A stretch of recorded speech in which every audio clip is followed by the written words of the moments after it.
We'll start with the Pledge of Allegiance. I pledge allegiance to the flag of the United States of America and to the republic for which it stands, one nation, under God, indivisible, with liberty and justice for all.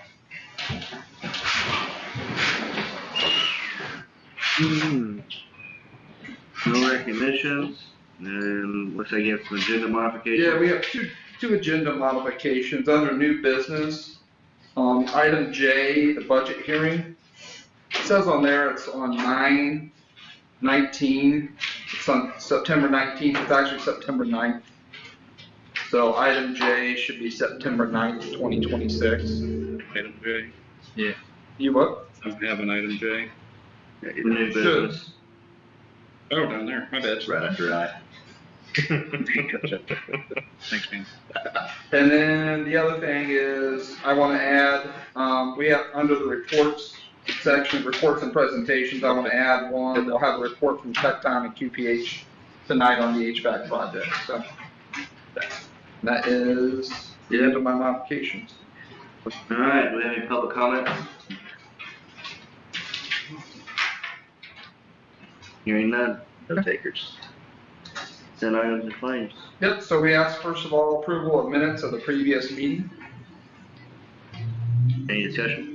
I'll make a motion to approve the minutes. Second. All those in favor? 7-0.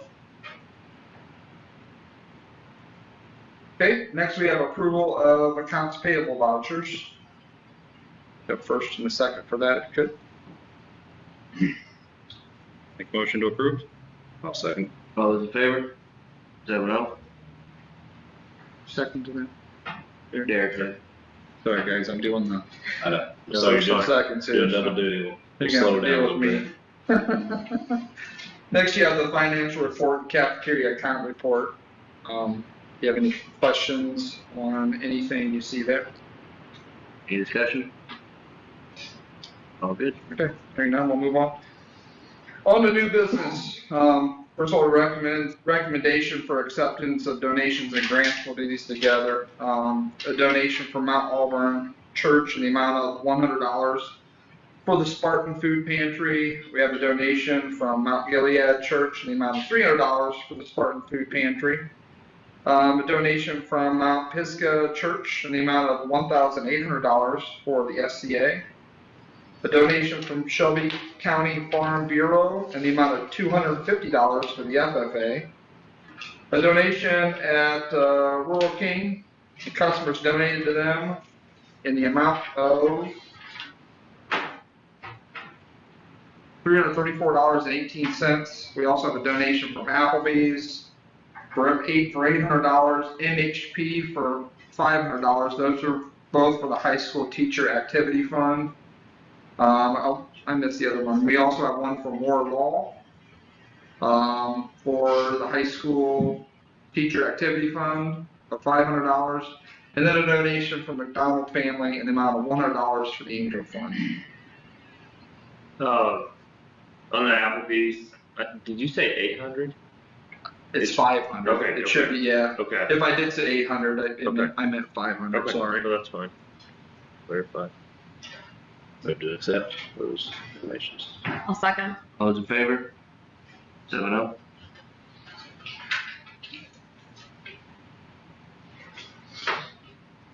Next, we have the first reading for policies. This is H250E is actually the administrative guidelines that we have, and then H250 is our policy. This just refers to library items in the library. If people want to have items removed, there's a process to go through that, and it's just the policy for that. Actually should have been, I think it was set back in 2023, and we just noticed that we didn't have that in here, so that's something we're trying to add ASAP. So Now, the dash E doesn't need our approval, correct? Just policy. yeah. And frankly, we aren't going to do the approval tonight anyways, because it's the first reading. So Correct, yeah. Yep. So, you guys any questions over that at all? Okay.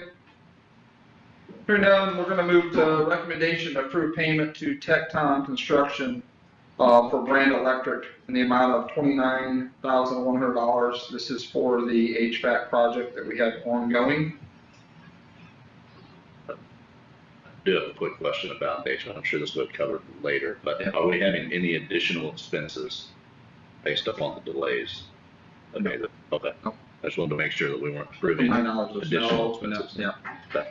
Now, the only, I guess, let me back up, we could have additional expenses based on the electricity that we're using, the energy that we're using. That would be one that I could see. But I'll just make sure we didn't have like some extra rental fees because of the delayed no, shipments. that's all being covered by PPH, so, yeah, good question. Just prove that payment. I'll second. All those in favor? 7-0. Derek and Dustin. Next, we want to recommend approval payment, Tecton Construction. This is for quality plumbing and heating in the amount of $1,307,328.65. This is again part of the HVAC project that we have ongoing.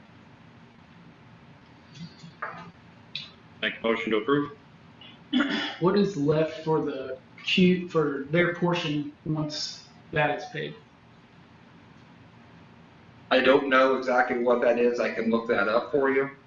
This 1.3, that's not, that's not all of it. That's not it. No, that's not everything. We always hold money back before the project's over too. I was looking through Just the to make bills sure that it's today, and it completed. looked like they had a few $100,000 plus the retainage was still on there, so. Okay. Yeah. Packet, it tells you the amount remaining.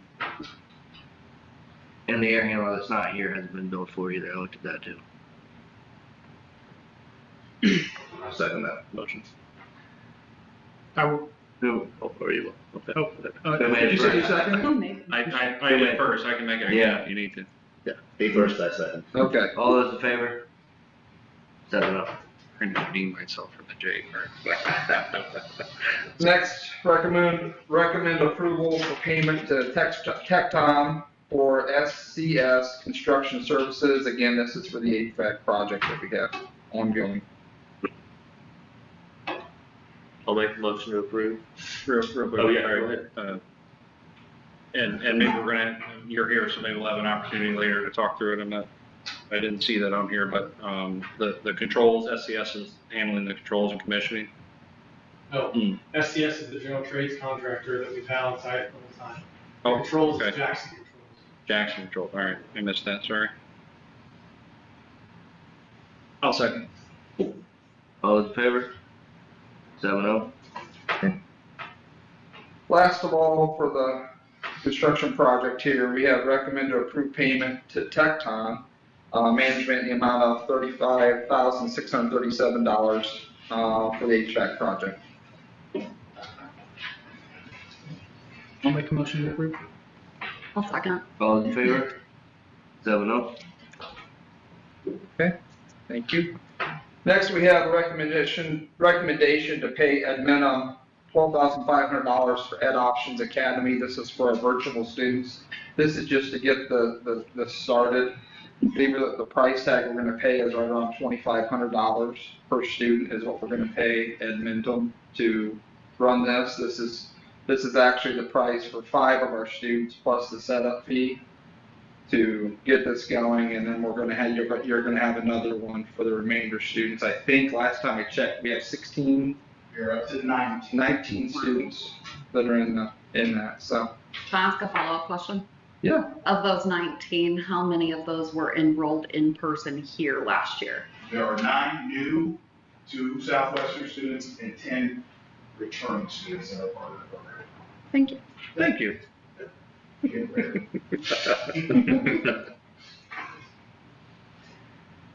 Any other I'll discussion? move to approve that. Second. Derek and John. All those in favor? 7-0. Okay, thank you. Next, we have a recommendation to approve the 27-28 school calendar. Very similar to what we've done before, what we've had before, in the past. So That's in your packets, and we'll get that out there.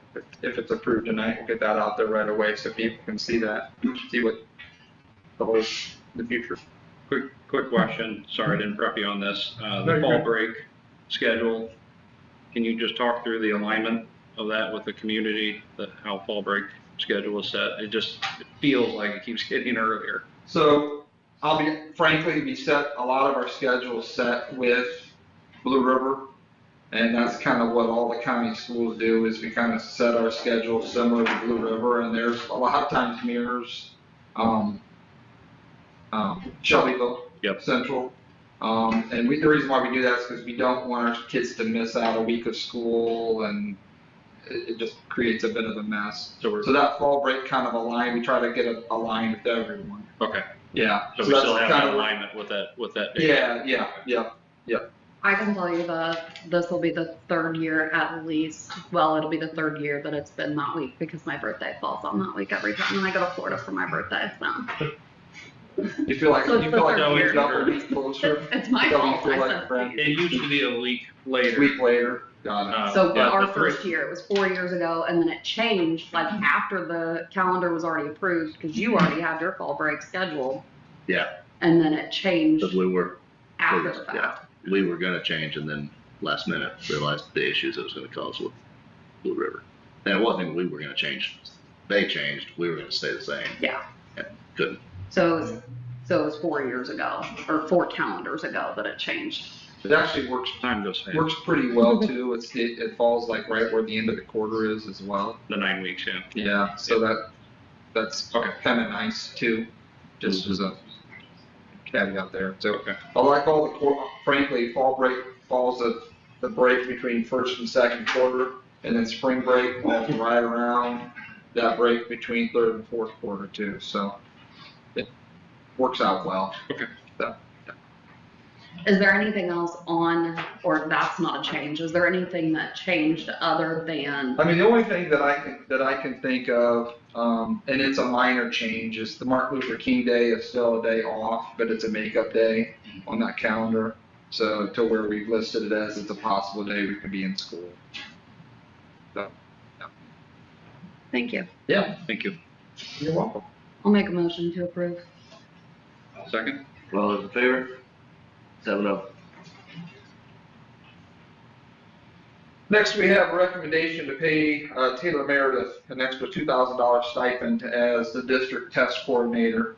As you know, last year we had 2 test coordinators. We had Taylor, and then we also had Cece Go here as a test coordinator. She's no longer with us as assistant principal at the elementary school. So what I'd like to do is move that money to Mr. Meredith. He'll be doing test coordinator for both buildings. I think it's more than fair that he receives that extra amount there. So Move to approve that. All second. All those in favor? 7-0.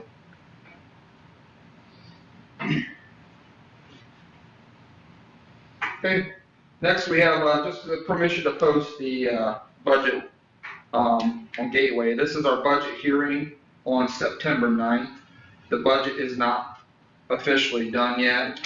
That got delayed a little bit with just some things that have happened. So still working through that, but just permission to post that. We have to post it 10 days before our budget hearing. So it'll be posted at least 10 days before that budget hearing on September 9th.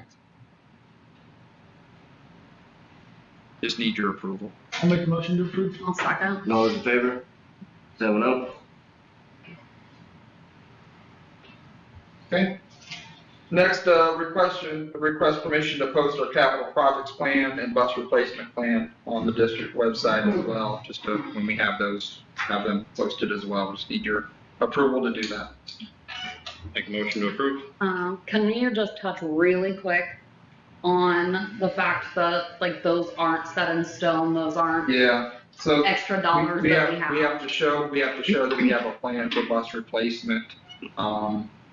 And frankly, we've changed that, starting last year, we changed that to where it's a little bit more specific. On ages of buses and what we plan to do and how we plan to replace any buses.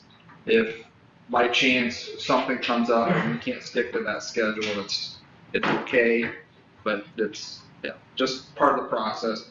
And the capital projects plan, this is back when we had a capital projects fund, and we don't even have capital projects fund anymore. So this is something the state requires us to do, but that fund doesn't even exist. So Same with the bus replacement fund. yeah, we don't have a bus replacement fund either. Yep, you're exactly right. Yep. All right, Brad made a motion, I'll second. All those in favor? 7-0. Okay. Sorry. Next we have our professional growth, the teacher evaluation plan, our professional growth plan that we have for Southwestern. This is something that we've been working on almost back to March. Me and a group of administrators and teachers. I just want to thank Matt Campbell, Angela Anspaugh, Becky McInerney, Beth Hale, Harmon Claiborne, Cynthia McElroy, John Tyndall, Mackenzie Riffey, Madison Thomas, and Taylor Meredith were all part of this, where we sat down and tried to come up with something that was more appropriate. The rubric that we had before was really long. Frankly, it was way too long. It was cumbersome. It was hard to deal with. We felt like the focus before was more on trying to fill out the rubric and not focus more on improvement and teacher improvement and what we're doing in the classroom and watching what we're doing. And I think we've got a rubric here that's going to work a lot better. We have a system that's going to work better for us. I'm excited about the change. Obviously, with any change you make, there's going to be growing pains. There's going to be things that we've changed and we may not know that it's effective, and we can make changes on down the road in the future. But this is something that we're allowed to do now. Before the state kind of mandated what those look like, and they've taken that back, so schools can have some choice in what they're doing, and we've developed our own rubric, and excited about it. So. With a lot of the focus in education being about student outcomes, is that a part of this in any? That's a part of the plan where that's going to be addressed in the actual end-year evaluation. We're going to talk about student outcomes. Yep. Mm-hmm. Yep. This was in our packet too. But Right. Yep. More open discussion for the public. Mm-hmm. So do you feel like this will improve education at Southwestern? I do. I mean, the plan won't improve it. The implementation of the plan will. I mean, we can put any plan in front of us, and if we're not implementing it correctly, if we're not working through it, and if the intention isn't to help people grow, improve the education for our students, then it doesn't matter what plan we use, it's not going to be effective. I think this is a step in the right direction. Perfect. Yeah. Thank you, everybody, for your work on that. Any other discussion? I'm going to approve it. I'll second. All those in favor? 7-0.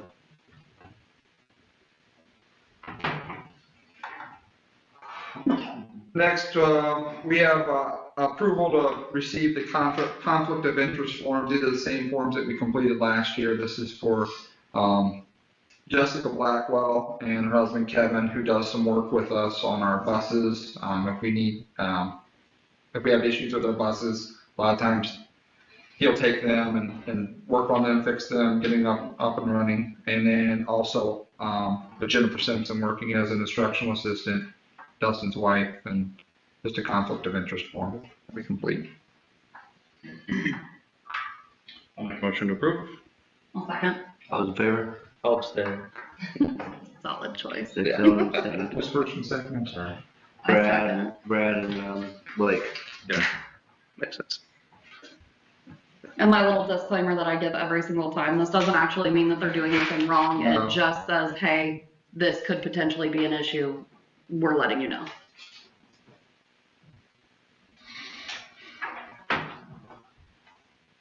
All right.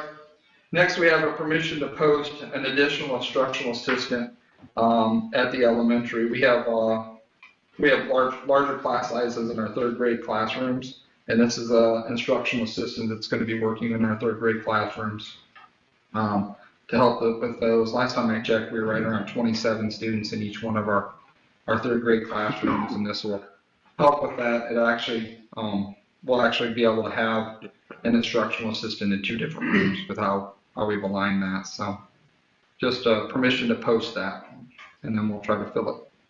I'll make a motion to approve. Second. All those in favor? 7-0.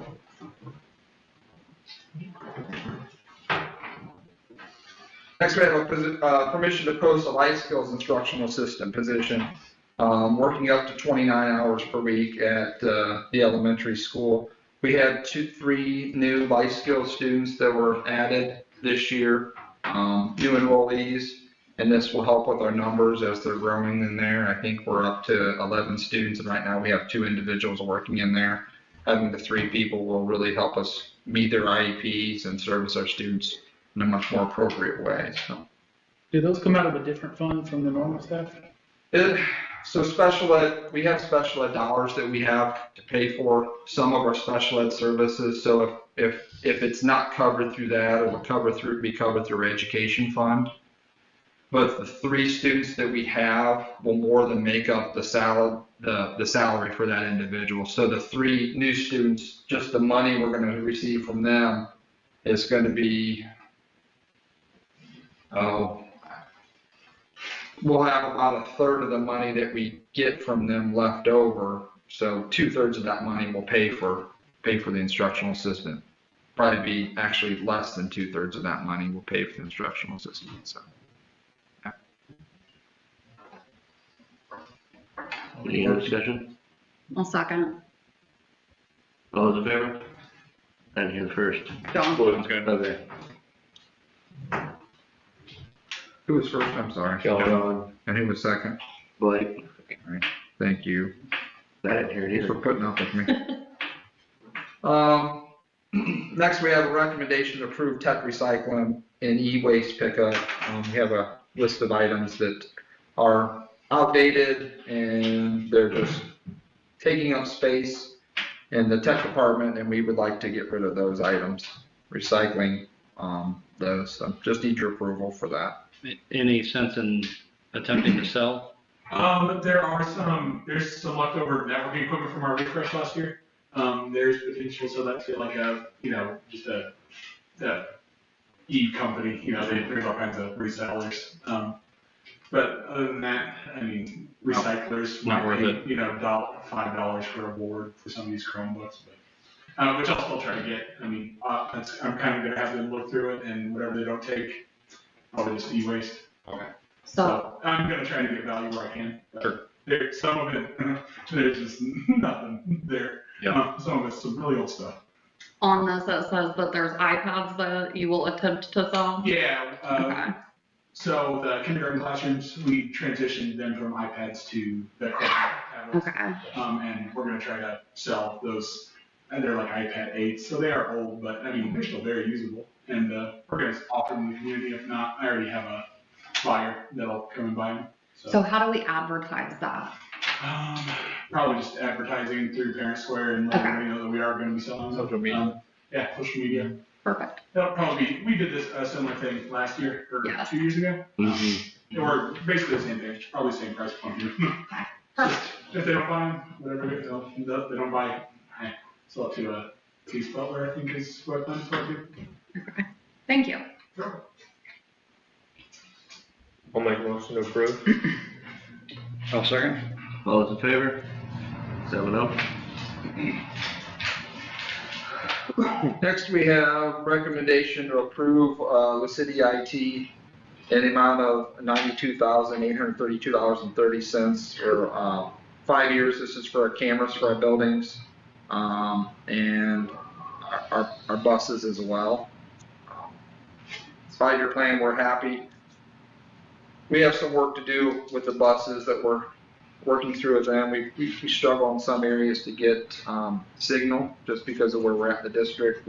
We hope we've got a solution for that, working through that. We're extremely happy though with what we're getting through the Verkada system in the buildings. It's working really well, and we'd like to continue that. So I'll make a Any motion to approve. Second. All those in favor? 7-0. And then the last thing you have is your overtime report. If you have any questions on that at all, Hearing none. and then we'll move on. So, first of all, what we'd like to do, I invited, Tecton and QPH to come and talk a little bit about the HVAC project. We've had some issues, obviously, with the elementary over the last few days here, with it being rather warm there. Just wanted to give an update of where we're at, what we're doing, and working through the process to try to cool it down. Obviously, today helped, and that the temperatures were much cooler outside. So I want to, I guess, turn the floor over to you guys to talk a little bit, and if you have questions, ask questions. I'm Dustin Oliver. I'm a Tecton.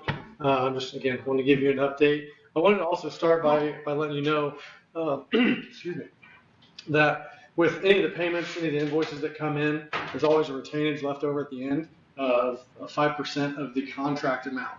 So each contract that you have, 5% of that's held back until the job is completed. Once everything's completed and we get closeout documents, at that point, we'll ask you to approve that to be released to the contractors. So just so you know that you still have that at the very end, even if the contract is technically 100% billed, we still have retainage left over. So I'll start at the high school and then we'll end with the elementary school.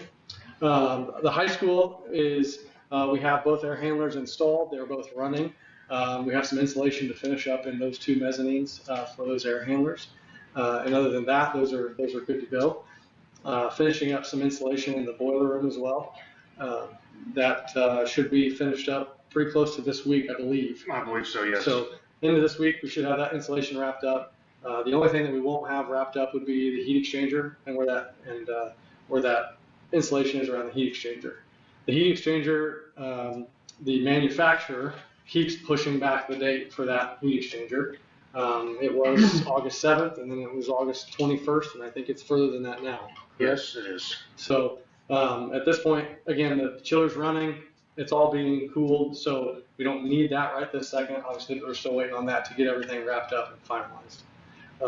I talked to the controls contractor, Jackson, his name is Dustin, and he said that he should be wrapped up in the high school by end of next week.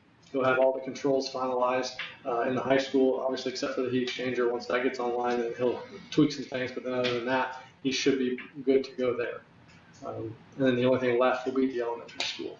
So at this point, we're just working through some controls items and trying to get the testing and balancing over here to test and balance the high school to get those units balanced out so they're pulling as much humidity out as we can, keeping them cool and getting the schedules right for the unit ventilators in all the classrooms and the air handlers. No, I could speak, if you don't mind me interrupting, go ahead. speak for the high school, that the temperatures have been pretty decent there. We've had some issues with a couple rooms having some high humidity. Humidity will drop throughout the day. Again, I think that's due to some of the controls issues that we have. But for the most part, that building's been pretty cool. The rooms have been comfortable. Obviously, when you try to cool a large building, you're going to have variances from room to room, but it's functioning well, I believe. An improvement from what it was prior, hopefully. Hopefully it will be when it's all said and done. Yeah. A weird thing that's happened, and I don't know if you still notice that, but the high school office always used to be rather humid. And the humidity isn't there in the high school office anymore, and that wasn't part of the project. So not sure exactly why that is, but been pleasant. So, yeah. And chilly. There is still just a few items to clean up, just different boxes of insulation left over and some other stuff in a couple of the areas of the high school. But we'll get that stuff cleaned up and get all that out of there so we can get some insulation finished in the mezzanines and then wrap the high school up with controls hopefully by the end of next week.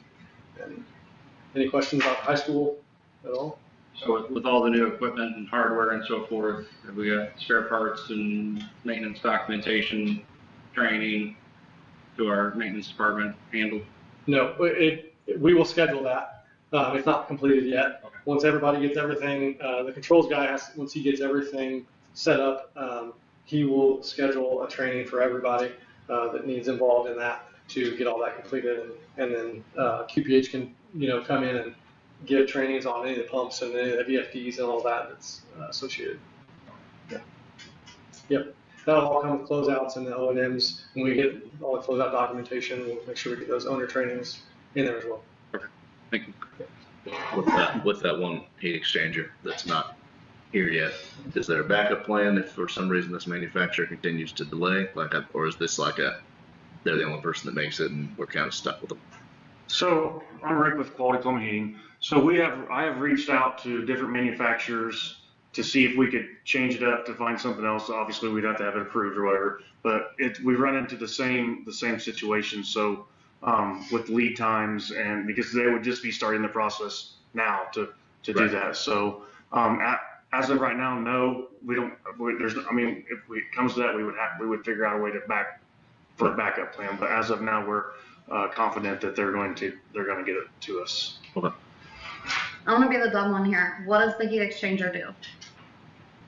So the heat exchanger exchanges heat, but basically from your heating system and your chilled water system. I haven't actually seen the drawings on this particular school because I'm in the office, but your hot water's going through it, and on the other side of it, it's cooling it down to take it out, so it will let your evaporator run cooler that comes off the roof. So it's basically taking the heat from the building and it's pushing it out through your condenser out the roof. Gotcha. Kind of similar to what you would do in a residential house.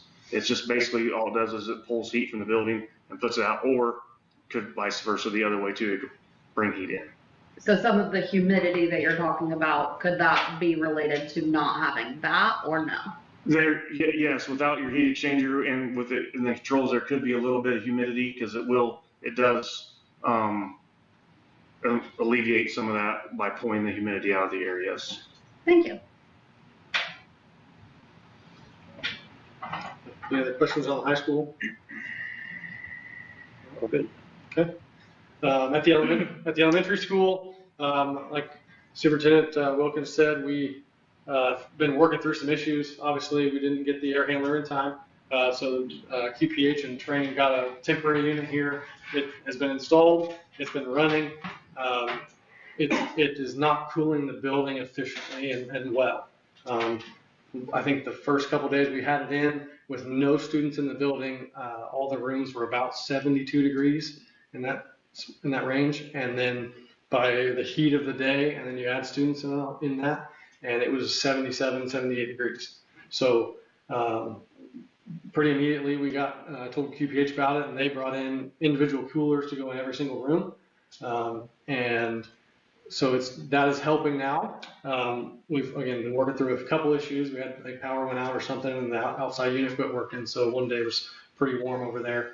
But I think we got that rectified at the moment, and we got all the exhausts moved to the outside of the building so that we're not getting any other heat in the building. So I was over there today, and most of those rooms are around 70 to 74 right now as it is, with all the doors closed. So it's working as well as it can be at this point.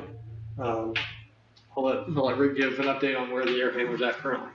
So as of yesterday, we got a call from the shipper that the train has contacted, and they are subbing out to a carrier truck driver to bring it to us. I have not heard from the truck driver yet, but we're hoping to have it on Friday, have it on site Friday and unloaded. We have a train scheduled for Saturday to get it into its space and start putting it together. If it does not arrive on Friday and we can't do the crane on Saturday, we will have to do a crane on a second shift, like second shift Monday if it comes in, because we can't lift over people in the building. So our plan would be to do it on a night shift to get it in the building so we can start putting it together.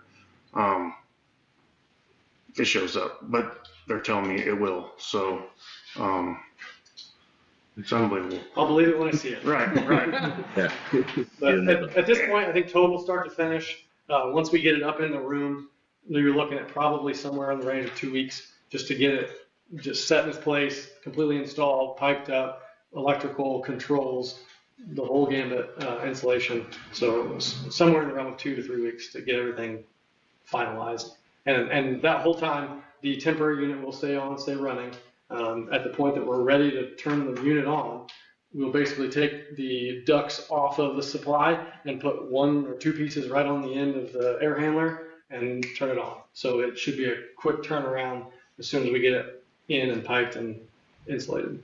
Are those factory controls on that, or is there going to be some commissioning time of the unit itself? There will be some controls, but we're anticipating in that same window, the 2 to 3 week window.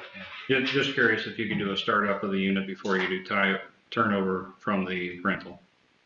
Yes, we will definitely do some kind of startup before we do before we pull the old unit out. Yes. I mean, we might be blowing it just into the mezzanine, you know, I mean, there's going to be a little bit of that, but yes, we will make sure it's running before we do that. So you said it's 74 degrees. There were a couple Obviously not classrooms. today, but Yeah. And what's the humidity over there like? The humid, from what I've seen, we have all the dehumidifiers over there that we've had for the last 2 years. And when I've been over there, the humidity I've seen has been right around 55%. That's the humidifiers that are out in the hallway. The dehumidifiers out in the hallway. That's what I've seen. I've taken a lot of the sensors. We had several sensors over there that we were using when we dealt with our humidity issues. This was my first year here. We moved all those over to high school because we noticed we had some more humid rooms. So we were monitoring the humidity over there. Frankly, we haven't been monitoring much at the elementary school just because a lot of times when I walk by those dehumidifiers, they're not even running because the humidity is low enough to where they aren't running. So. And then you said the units that are in the classroom, those are now vented to the outside. Yeah. So so what they've done, I'm not trying to step in your toes here. They've taken the windows out, a window out of the classroom, and they've put a board up there, and there's a hole in the board, and that vent tube's coming through the hole, and it's venting the warm air out to the outside, where before it was going up into the area above the drop-down ceiling and the top, right? Yeah. The roof, and I above think we had some warm air coming down there, so they made adjustments with it. So it's an open return, that building's an open return system. So basically, you just have egg crates for your return in your ceiling, and your air handler is basically pulling from that whole area, the whole school area, over to the air handler up into the mezzanine, and then that's how it's bringing air back into the air handler, and then back out to cool it. So we were trying to keep from having eyesores on the outside of the building. You know, I don't know if anybody's drove by and seen them. You know, but so we stuffed it up in there, hoping that it would, you know, as heat rises, it would go out that way. But it wasn't doing it, and it was dropping heat back through those egg crate grills. So Well, on Sunday night when the power went out and the temporary unit quit running, that was when it was really noticed. Because at that point there was no return air being pulled out, so all that heat was going up into the ceiling and then just coming right back down into the hallways and classrooms. So finally we got the temporary unit back running, also moved those outside. So And that was just yesterday afternoon. Yesterday afternoon, that was completed, yeah. I know when I left over there, almost all the rooms were done, and I think they were still working on the ones that are inside where the courtyard area are at. They were working on those there, so. And every classroom has one. Yes. yes. Yes, every I can't answer that, they can't, Yes. yeah. 21 of them. Yeah. I mean, I think the teacher lounge doesn't have one. I can't answer every spot in the building, but All the classrooms have them. Okay, classrooms have them. You're talking about the units? Yeah. Yeah, they all have the units in there, yeah. Nothing on the west wing. I'm sorry, I because thought you were that air talking handler is new and that's working. Yeah. Paul, you got something? Yeah, can I ask a question? Sure. With the excess heat and higher humidity, in those enclosed areas, are they gonna be monitored for mold? How are we gonna look out for that? Can you explain what you mean by enclosed areas? Well, where it's going up above the drop ceilings, and that's where the air had been, which had been a higher heat content, and then with the humidity that's been in there, an enclosed area right up in there, is that gonna be monitored for mold? It doesn't need to be monitored for mold anymore because it's not blowing up there anymore. It's not blowing But outside. it was started. Yeah. I mean, the process has been going on the last couple of weeks, and so that's where it would start, right? It's an open air return. So, I mean, it's still. It's a plenum, so I mean, no matter how hot in the summer the air gets, it's always gonna have that hot air, even if we shut it down all summer. That's still an open air plenum, so. I see what you're saying, but at the same time, kinda in the trade, it's a plenum. So there shouldn't be any issues, especially once we get it back running and everything. My opinion. Yeah, and we're more than happy to take a look, keep an eye on it through the rest of the project, just to make sure there's nothing starting in there, just to make sure that doesn't happen. But we're more than happy to just keep an eye on it for sure. We can throw some humidity monitors up there, make sure it comes back down. I mean, I have no idea what it is, right, at this point. Yeah. But we can throw some humidity monitors up there and make sure what the humidity is, and as the new air handler comes online, make sure that it's doing its job. The air all summer with it, they didn't have any air in that whole building all summer. Was hotter than what that was, you know what I mean? That building was 10 times hotter this summer when there was nothing going on over there.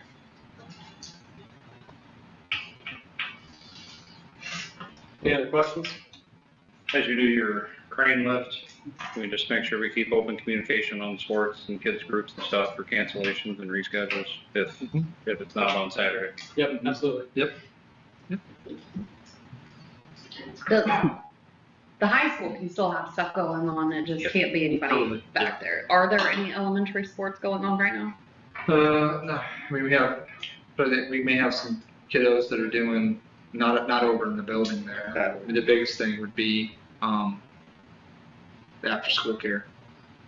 Making sure that, or any of our custodians that are in the building, that they're not, And I have been in contact with the elementary principal Yeah. to let her know that that's coming, and I told her to let me know if there's anything that we need to work around, and I'll let her know as soon as I know when the crane's coming so that she can let me know if there's anything there.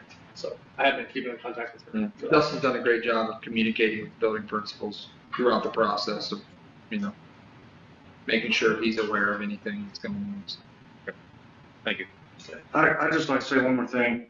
I was over there all day yesterday kind of working on those units, and I was just very impressed with the teachers and the staff in there because, I'm not proud of what's happened, and we fought and he's fought to get this thing here, and I don't like that it's not here. But when we went over there and we interrupted their classes to change these units and stuff, I can't believe how many of the teachers, well, all of them, there was not like a coarse word or, anything. They were just all very nice and very helpful. So, and that doesn't always happen. So, I'm just very impressed with how they handled it and with all of your guys' patience on this. Thank you And for telling us that. And we're here to get this done and to make it right. So. I've been impressed with the professionalism of our staff as it comes to that. In buildings I've worked in before, there would be a lot of complaining about the heat and a lot of complaining about the environment, and they've really done a good job. They're just appreciative that something's being done and that they see something that's being done, and so. With that being said, then, the main thing all we want is, in the meantime, until it happens, is the rooms are comfortable environment for our kids and our teachers too at the same time. And I think from our standpoint, QPH has done a really good job at when there is a need, they're trying to find a solution and they jumped on it quick. You're not having to wait, like with this whole moving the exhaust to the outside. And one day we knew it was a problem, so the very next day they had them all over here and moved them outside. It was not, hey, I got a hound on them. There's times I got a hound on contractors, hey, get over there, get over there, get over there. I didn't have to do that. I made one phone call, and the next day they were all out there and they were all changed. It's been very good to work with. Any other questions? Thank you. guys. for Thank your you. time. Thanks for coming, guys. Thank you. Yep, thank you. Thank you. Okay. Next presentation we have is from Mr. Phillips, regarding our athletic department. Just an update on our athletic department. I was remiss in not having this done at the end of the school year. And we moved that to this year. I'll make sure we get it done next year at the end of the school year. Just an update on where we're at with athletics.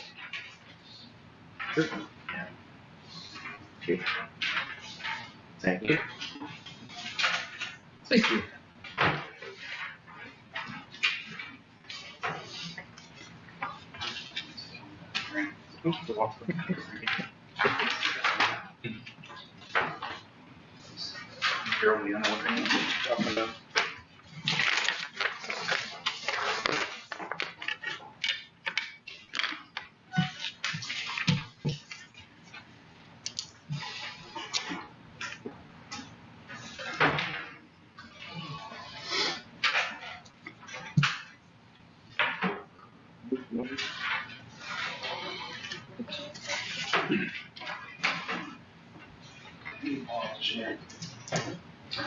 First of all, guys, thank you for having me tonight.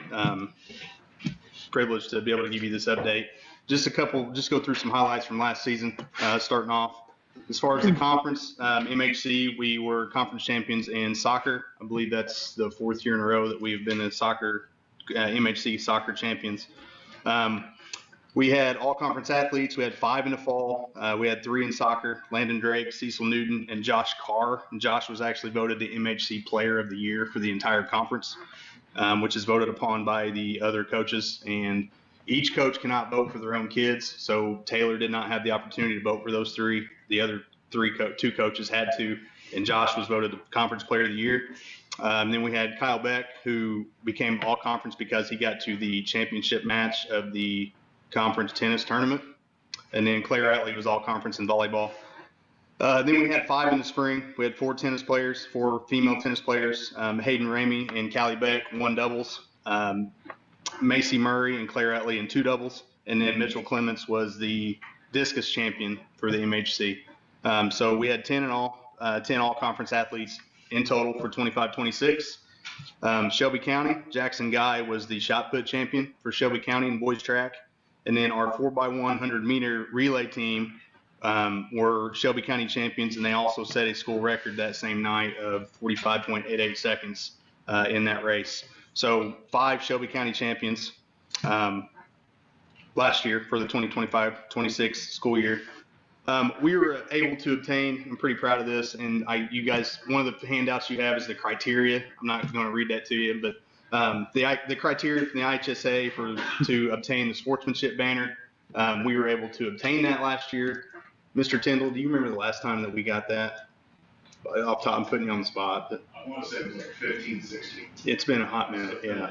Yeah, so one of the criteria, I think it's the first one on that paper, is your score, which each school starts with 100, and then you either get points added or you get points deducted based on the conduct of your coaches, your players, and different criteria. We finished with a score of 115 last year, so we went up, which was great.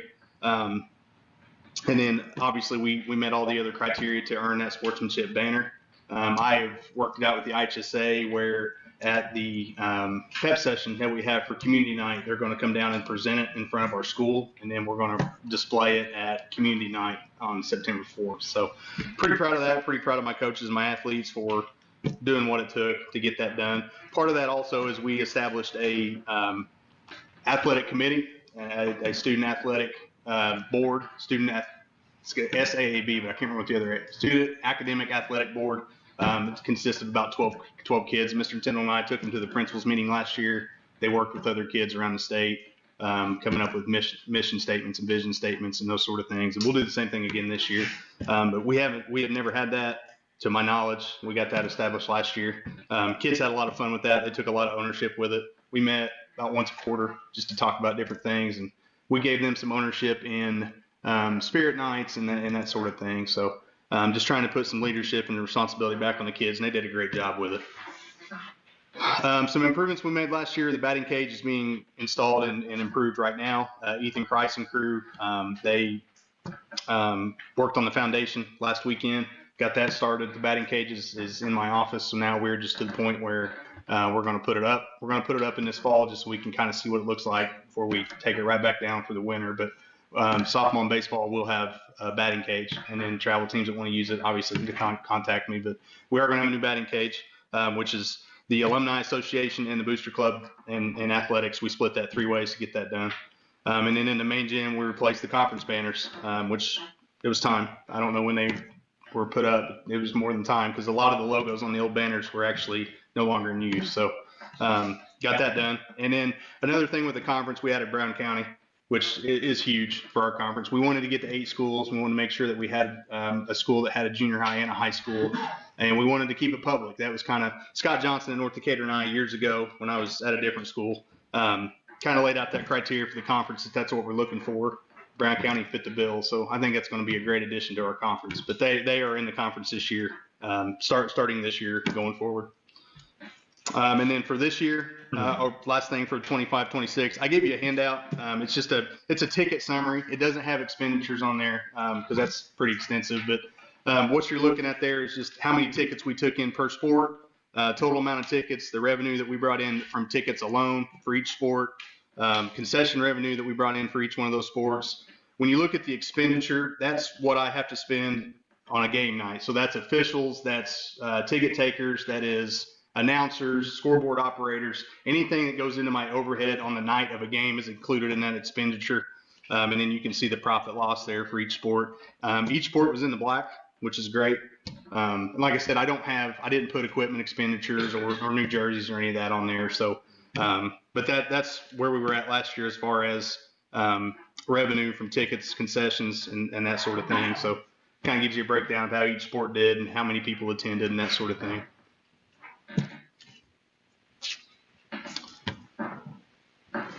Looking forward to this year, 26-27, we have added unified flag football. Mary Dehart is going to coach that for us and do a great job. That's a sport where we can allow our students with special needs to be involved and be able to letter and be a student athlete for Southwestern. So we're pretty excited about that.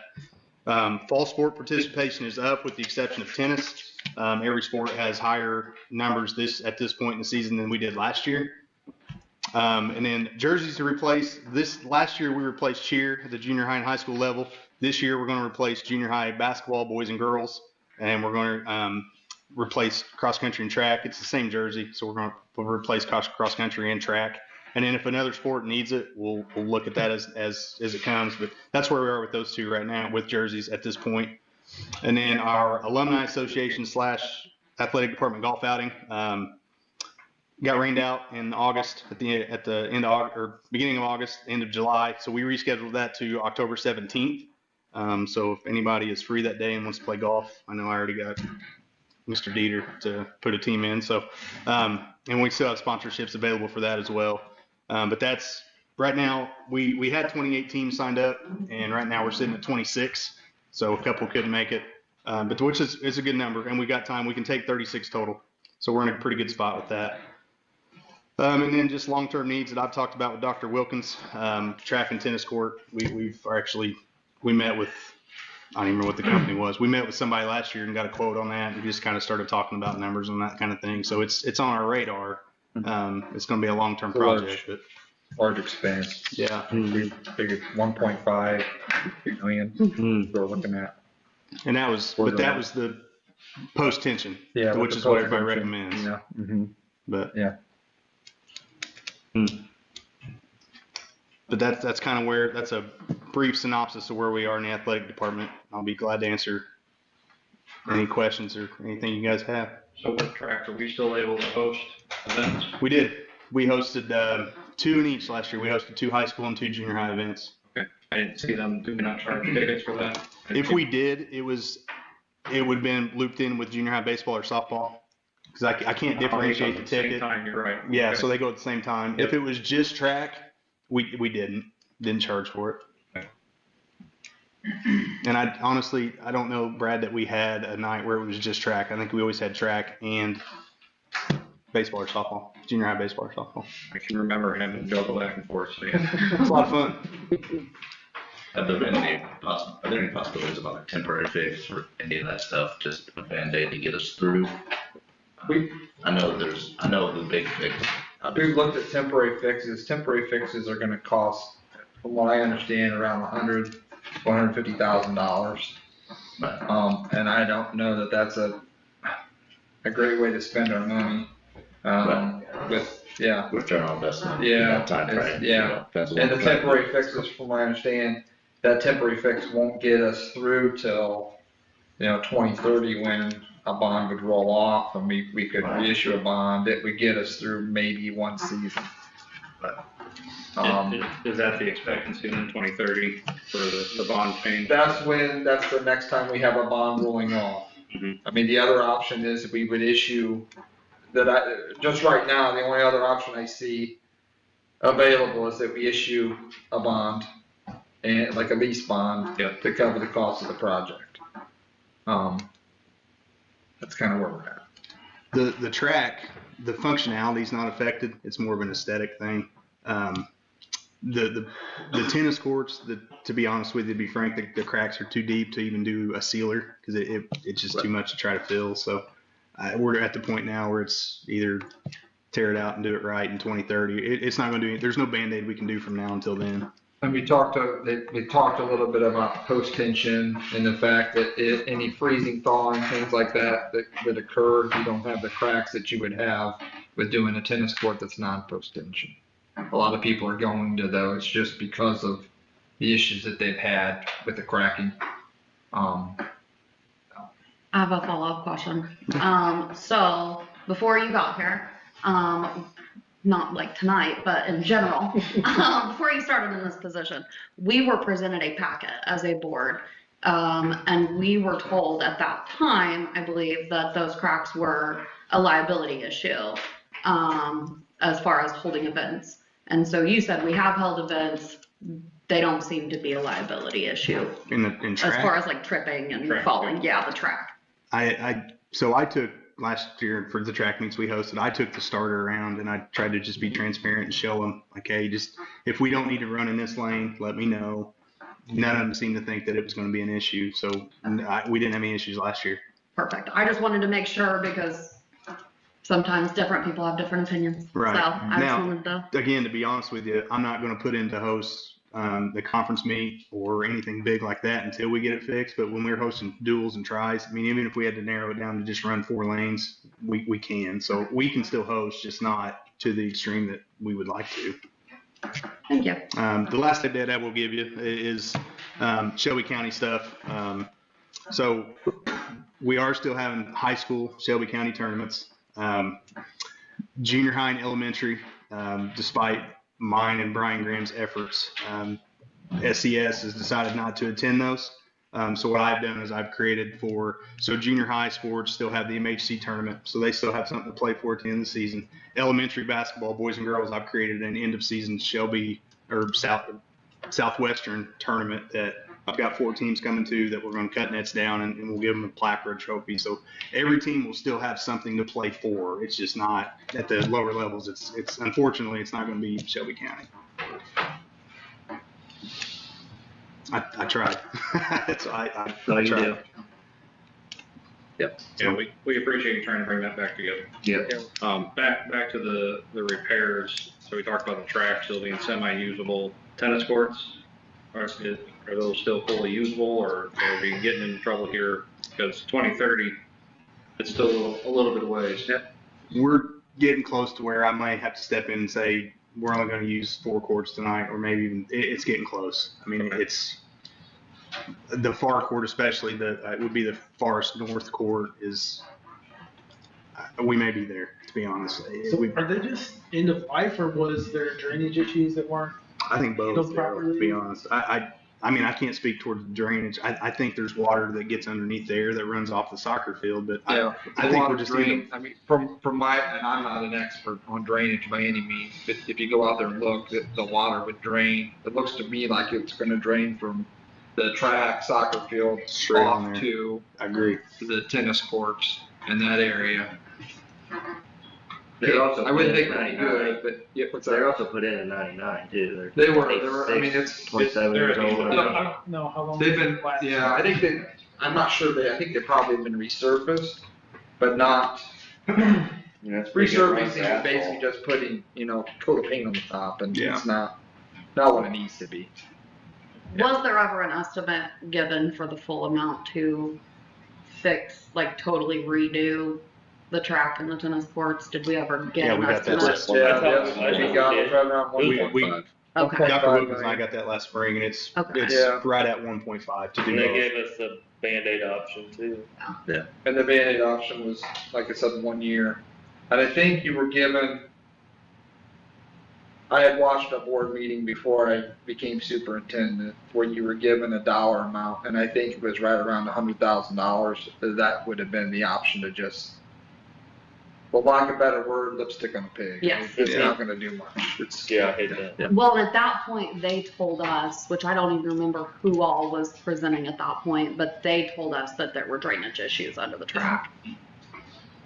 So to answer your question, I think it's both. I do think we're at the end of life. I think 30 years is an extreme example of what you can get out of them, and that would be 2029. So combine that with drainage issues, I think we're there.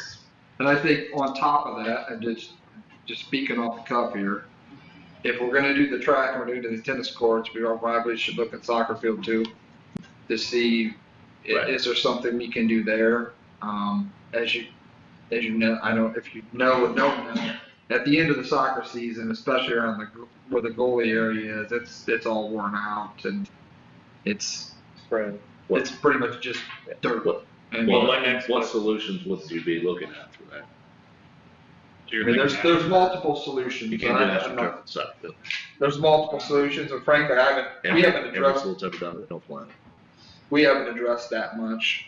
It's been more focused right now on tennis courts and, track, but I mean, there's options. There's, redo the field, new grass, and put in some sort of irrigation system or something like that. That's probably Another option is, do we go to an artificial surface and do that, a turf, and I would definitely have Taylor do some good research on that. he would be a Because huge part of it. I've heard of multiple And has schools. Right, well, I think, Yeah.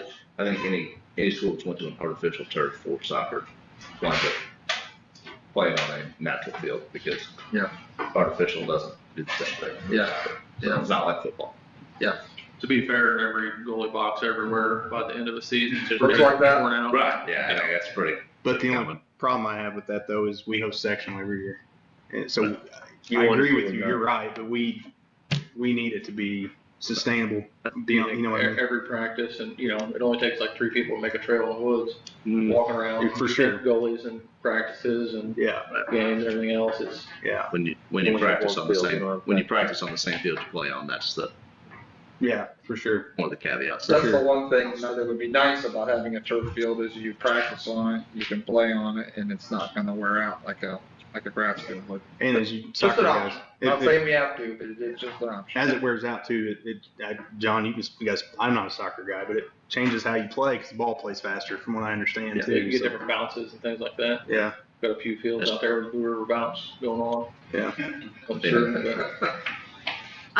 So, just for future reference, if someone was watching this meeting and say they really wanted to donate towards the new track, could they write a check to the athletic department earmarked specifically for If somebody that? wants, Blake, they want to write me a check for 1.5, I'll name the check after that. I don't necessarily think they're gonna write a check for 1.5, I call that but, Blake Newkirk track if you want me to. Here's the issue you're so on. whoever donates, just tell them to call it Blake Newkirk track. That'd be more of a question for Dr. Wilkins though. If you remember back to our discussions when we issued the bonds before for the projects, it was clear that if we used that bond money to pay for a project, we couldn't use other money to pay for that as well. So that's something we would have to look at, can we use donated money to pay for a project that's, I think you have to make a decision. Are you gonna use donations, or are you gonna use bond money to pay for it? And I'm not suggesting we issue a bond right now, I just think it's something we have to look at. Right. Yeah. Ultimately, that's what needs to happen, is that we need to just be presented with the options, like what's this gonna be? Is there a way for us to spread a bond out for a longer term with this, being that it's only 1.5, it's a bunch of money. But, you know, can we spread that out to where it's having less of an impact? We can't get blown out of turn, you know, ultimately, it's gotta come somewhere. I'm gonna poop on the party. Also, we will have to look at the fact that we just lost a bunch of money into our operations fund, and so is that going to be a priority? Right. Right. Unfortunately, it's not just solving one issue, it's solving one issue and also trying to keep up the other issues that we have going on too. So while we're on it, what about the baseball and softball fields? They're in pretty good shape. We only had one team playing on each one of them last year, rather than two. But they're staying maintained. Yeah, but in my opinion, I mean, I was new last year, but the baseball field, the coach ran, and he put a lot of money and effort into time and effort into it. I thought it looked really nice. Great. Yeah, Softball field could use some work. I think we could put some TLC in there. But they could be just, Yeah, we're not the with them. We are tracking intents. Right. That's what you're asking. No, I was just, yeah.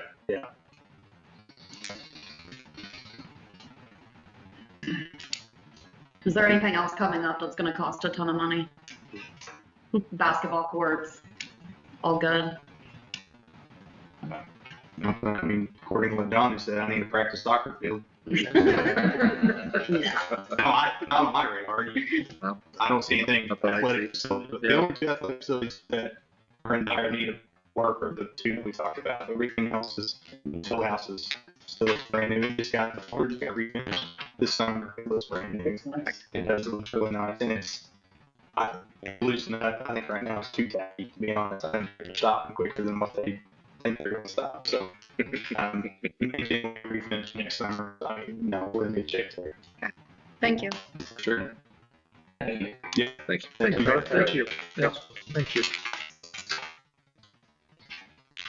All right, next we have Mr. Tyndall, who was asked, we were asked, I think was it June or the June board meeting, asked to talk a little bit about biomed, where we're at there, and he's gonna come speak to us a little bit about that now. So since day one, the band principal here, it's kind of been my goal to get STEM education kind of up and running. We've been kind of really traditional in the way we've done a lot of things. STEM is, it costs a lot of money up front. So I applied for the LTW, which is an organization that helps fund initiatives to increase funding for schools. And I was able to secure a $50,000 grant for them over the course of 2 years. So that grant will be utilized to start this PLTW biomedical science pathway.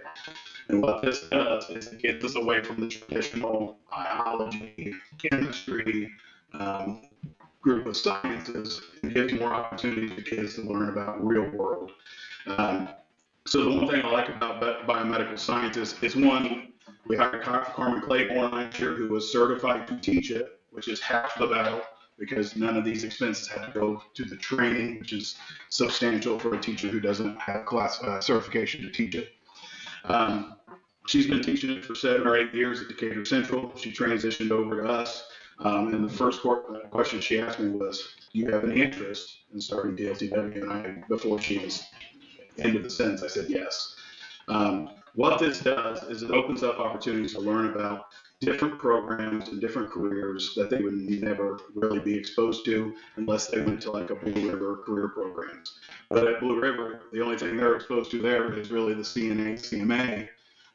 This is open to, and I got a list of like 15 or 20 careers that this would really help somebody decide if they're interested in it.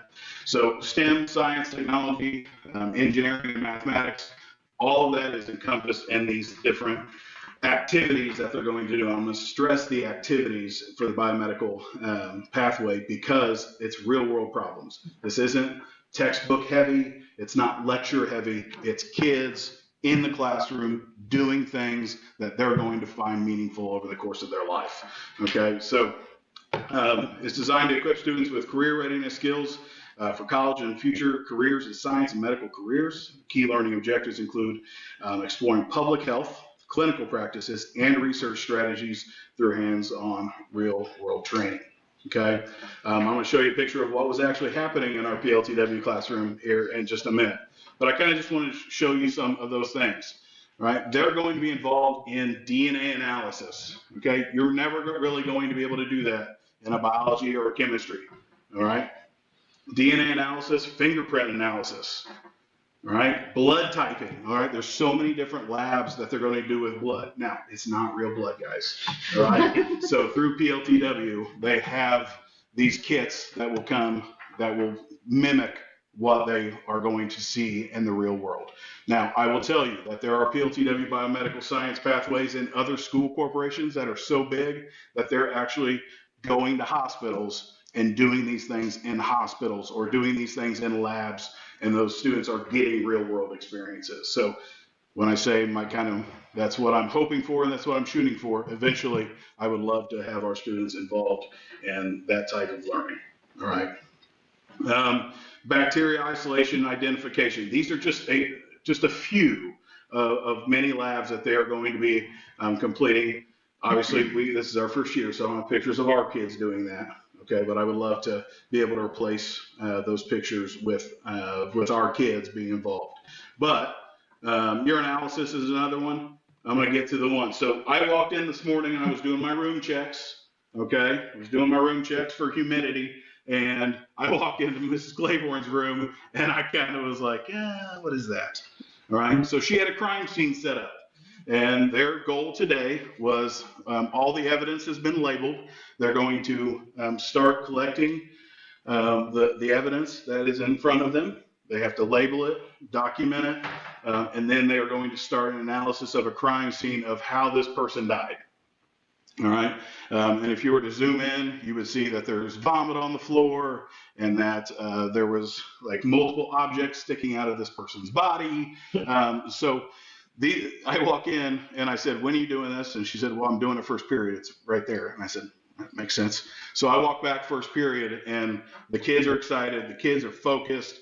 They know that this is going to be something that they're going to find meaningful. Right? It's not that they're seeing it on TV. But they were able to team up, and they had like a partner, and the partner and themselves had to work together to data collect, and then they are going to at some point decide how this person died and go through that process. Okay, this is a basic, because obviously it's the beginning of the year. This is basic, but all those different things that I just showed you, urinalysis, bacteria, blood typing, DNA and fingerprints, all of those labs that they're going to do more specifically are going to be things that they would use in a crime scene investigation. Okay, so I was really excited to walk in, and it kind of was perfect because I knew I was giving this spiel tonight. And those are the types of things, and I've got another picture of kids actually doing the work, and they're around and they're collecting data and everything that they needed to. It was focused, all right? You couldn't walk into another classroom and see another group of kids as focused as they were, because it's real world. They see it on TV all the time. They find this stuff interesting, and that's what's going to make impactful learning in our classrooms, okay? So as we jump down this PLTW biomedical science pathway, I want to continue to expand these opportunities for our kiddos in STEM. We have started STEM classes in the 6th and 7th grade as well this year. So I'm putting kind of all my chips in that basket so that we can really start to expand what that looks like. All right, so here are a lot of those careers at PLTW Biomed. They kind of say that they can, the experiences they have in these classrooms are going to feed them into any of these careers. All right, so you're anything from a data entry person to a sports physio, to a police officer, investigator, detectives, those type of things, quality control somebody. So things that are even in the medical field, like a quality control specialist, they're still going to be able to get a lot out of the activities that they're completing in this PLTW pathway. Athletic trainer, lab technician. Okay, so some of these they can go straight into the workforce with the education that they get or the skills they developed in these. They go straight in the workforce, or they can go to 4-year colleges, master's degrees, and doctorates. So PLTW Biomed is going to open up the opportunities for our kids to learn in a hands-on way. And I'm really excited to see kind of how many more kids we get over the course of time. Like right now, we're sitting about 12 to 15 in our principals class.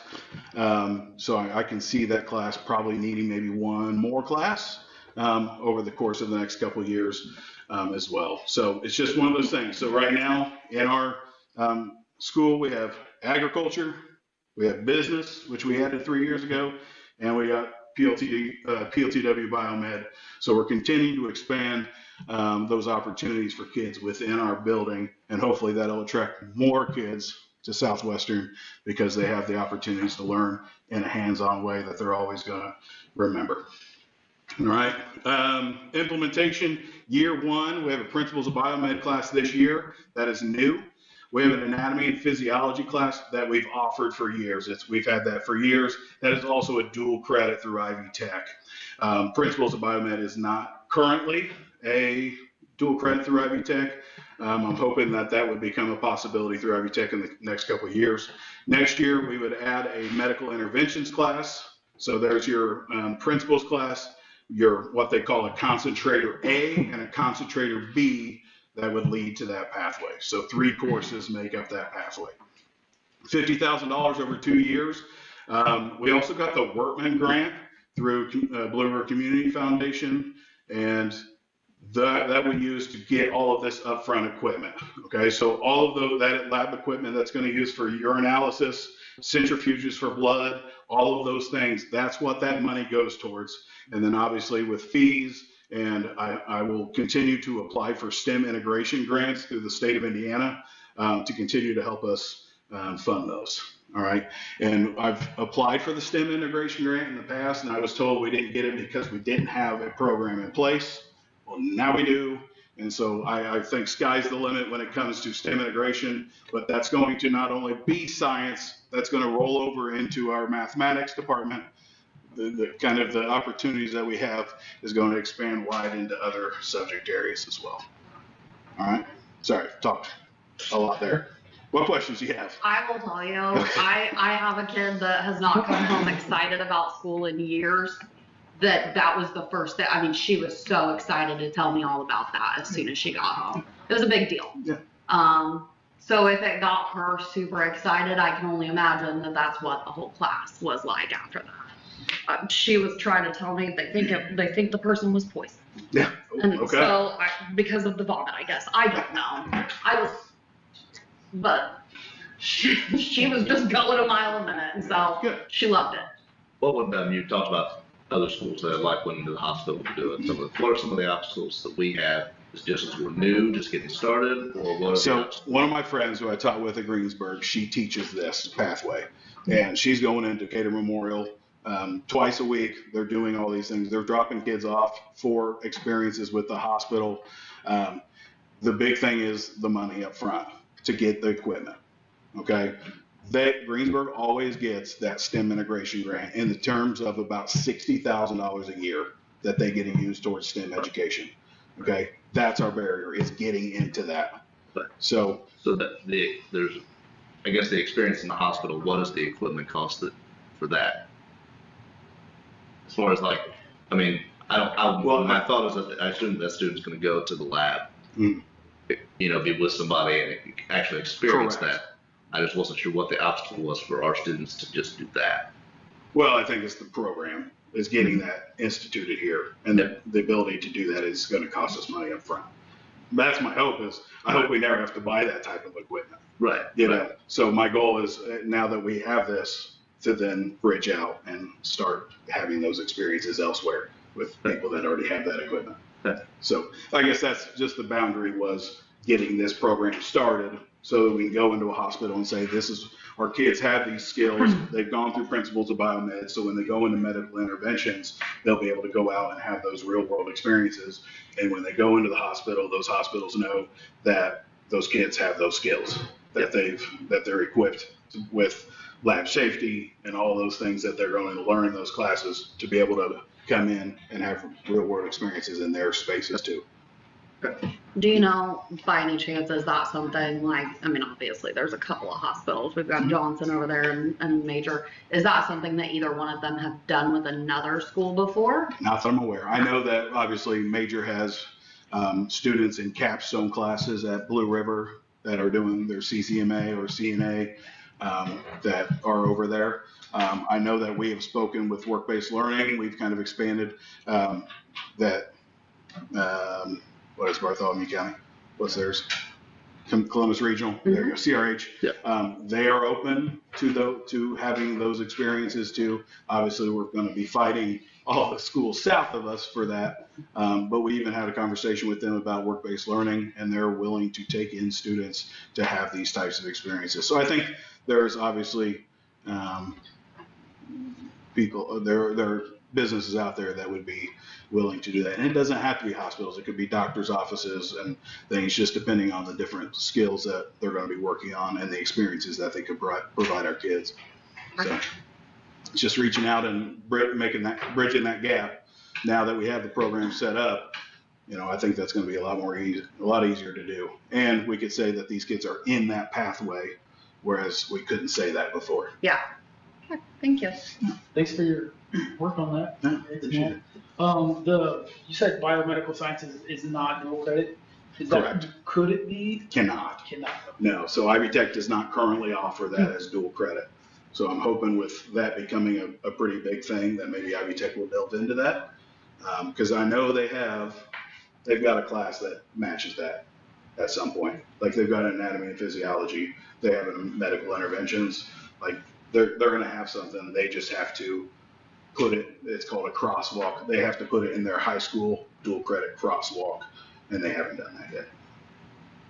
So, and I'm sure that decision on their end would be based on funding that they would get from the state as well. Question, your year one and two class offerings, you said that we've offered the anatomy and physiology for years. Are all of those bundles handled on campus, or are some of these needed to be remote type setups? No, they're all on campus. These are all taught by Carmen Claiborne. Okay. Yep. Yeah. Overall, thrilled to hear it. You and I talked about this standing out at the track probably 5-6 years ago. So Yep. Thrilled to see it come together. So and all we needed was one break. I mean, that's the thing is I think that PLTW $50,000 is going to be what helps us break that barrier. So. You've wanted that for a long time, so I'm glad you got it. Good job. Congrats. All right. Thank you. Thank you. Thank you. Thank you. Thanks, John. Thank you. All right, on to personnel. Unfortunately, we have to ask for the acceptance of the resignation for Pat Moran as the high school head baseball coach. He's taken a different position, and he lives north of Indianapolis, and he's taken a position that's closer to where he lives, north of Indianapolis. So just ask for that. Make a motion to accept his resignation. Second. Those in favor? 7-0. Okay. Next, I'd like to, if it's okay, to do all these together. Recommendations to hire. Recommend the following people: Grace Hoeing as special education assistant, Tristan Papano as varsity boys tennis coach, Rita Ballmer, second grade assistant. It's going to be a long-term sub. Recommend Maddie Foster as 8th grade girls volleyball coach. Jaden Freeze as 7th grade girls volleyball coach. Recommend to hire Caitlin Minnick as IT help desk technician. Daniel Allen as a JV girls basketball coach. Charles Smith as a bus driver to drive in an activity bus, and then Scott Venus to drive an activity bus. Did you say the first one and I missed it, or did you miss it? Did I miss one? Julie's on the bottom of page. Oh, I'm sorry, guys. Just make sure it gets included. Recommend to hire Julie Ward as long-term sub. Yeah. Caitlin Ryder-Coon, she's on maternity leave. Sorry about that. Any discussion? I'm going to accept. I'll second. All those in favor? 7-0. All right. Now one of my comments. I wanted to just real quickly go over just a quick presentation. I know you've heard 3 of them already. This is something that I talked about when I spoke with the staff about on our day back to school, our staff day, first staff day. And just went over the strategic plan and how much progress we made over the last year. Some of this is over the last year and a half. When we started talking about the plan, we didn't need to have the plan implemented to start working on some of these things. So just wanted to talk about some of the things that we've accomplished and gone over with you. Yeah, I'll get it here. Yeah, sorry. You're okay. There we go. So as I don't know if you can remember, the first item that we talked about is communication community, just establishing a centralized system of how we're going to communicate with people. It's hard to see, isn't it? It's really hard to see. It's much easier to see than sorry. But it's much easier to see with the staff. So just great systems of communicating with our community. And these are some of the things that we've established. We've established the use of Parent Square, can encourage this as our means of communication. We've created a quarterly district newsletter. And I'll talk a little bit more about some of the things that we have in our district newsletter.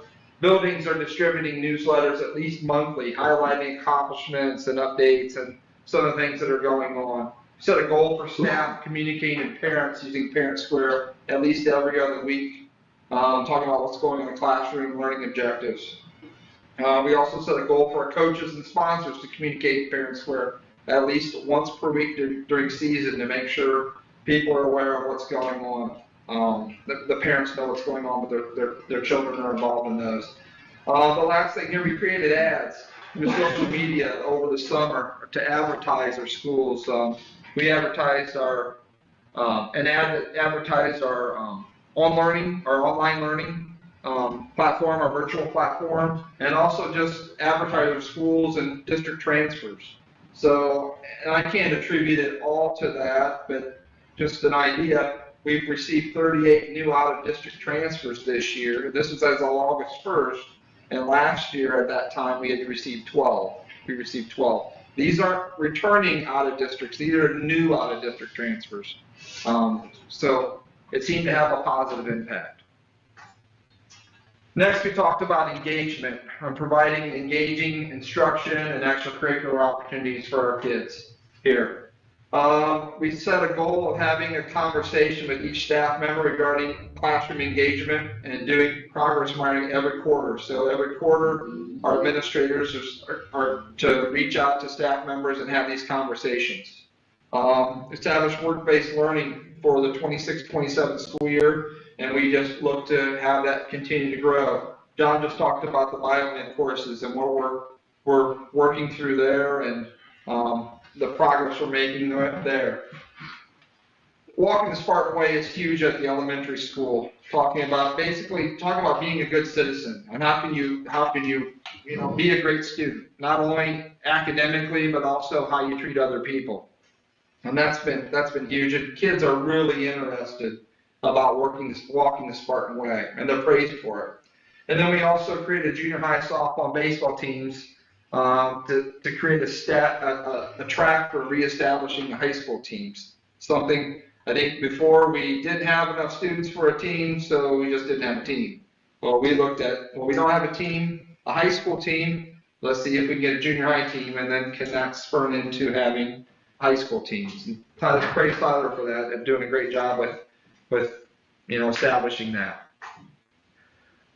Next item we have was accountability and just tracking our effectiveness, making sure that our decision making is guided.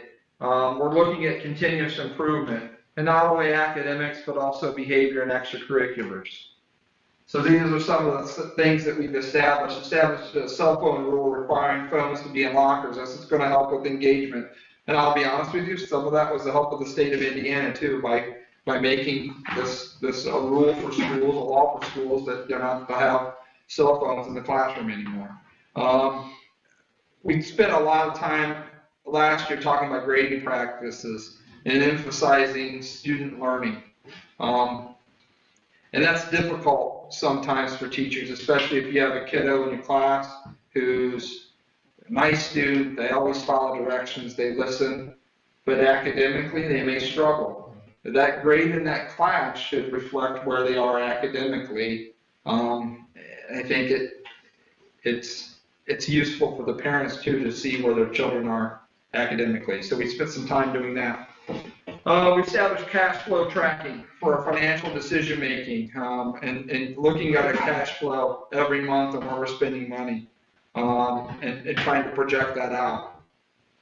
We established GoFMX for maintenance and tech requests, and also we're going to use this to track any building improvements to keep up with our improvements, what we've done and what we need to do. We created, you guys just approved tonight, a new teacher evaluation program that we have, a teacher evaluation plan that's focused on the right things with learning.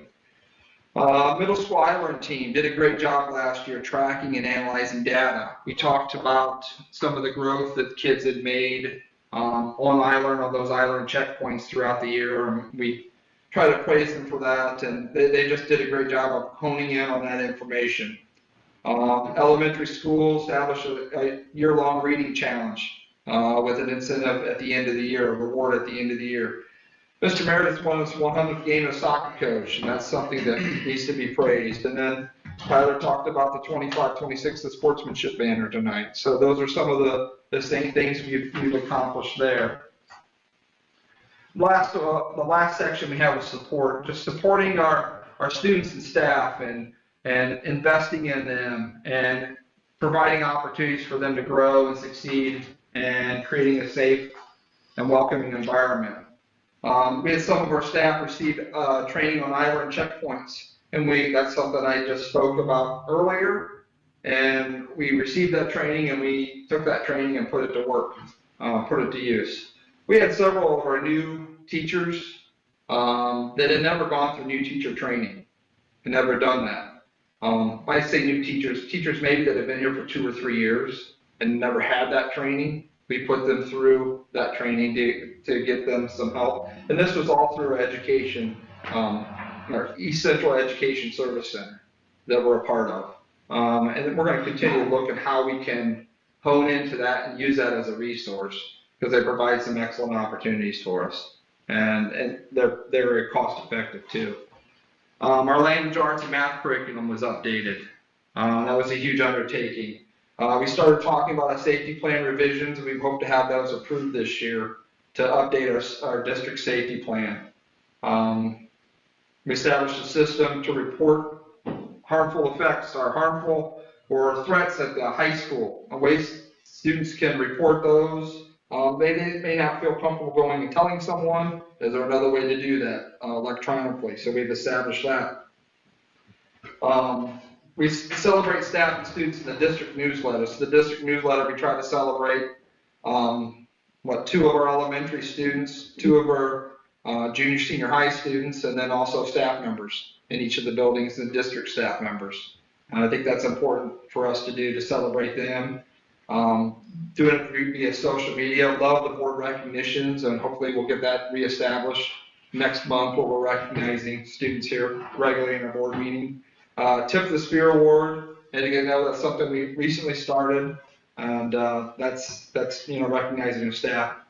Established Student Success Center, elementary school. So Anna Winans has taken that on this year. The Student Success Center, maybe students who may be struggling or need a little bit extra help. They have a place for them to go to provide some guidance and assistance. So that's been, I'm looking forward to see how that grows throughout this school year.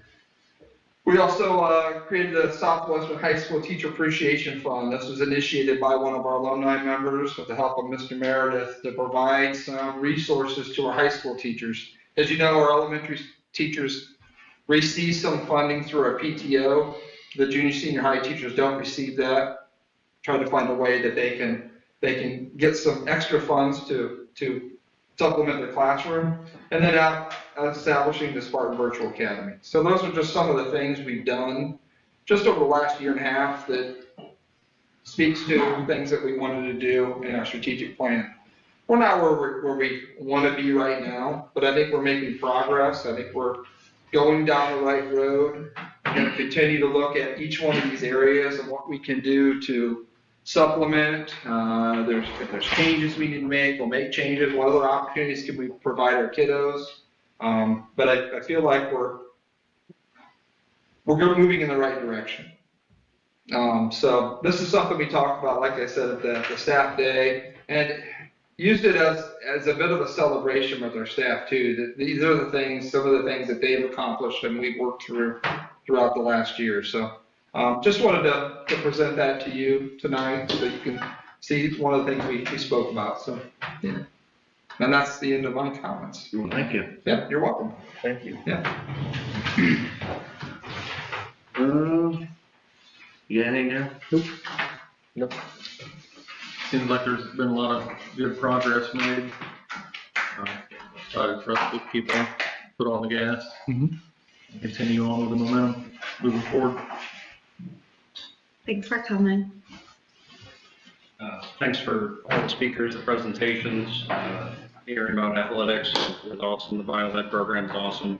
The strategic plan is clear. You and those around you have taken ownership of that plan and put it to good use. The change in the district these last couple of years has been noticed in a good direction. And I'm certain that many of these accomplishments that you've had are going to drive new goals. And the thing with strategic planning, it's never done. It's a living document. We said from the beginning it's going to be a living document. It's going to continue to be that, and it's going to look different 3 years from now. So, well done. Thank you. Same as what everybody else said. I'd like to point out that I think that the new out-of-district transfers, I think the advertising does have pretty good impact. So I think maybe put on that a little more. Maybe get some measurements. So, thank you. All the same, no comment from me. Thank you, and meeting adjourned.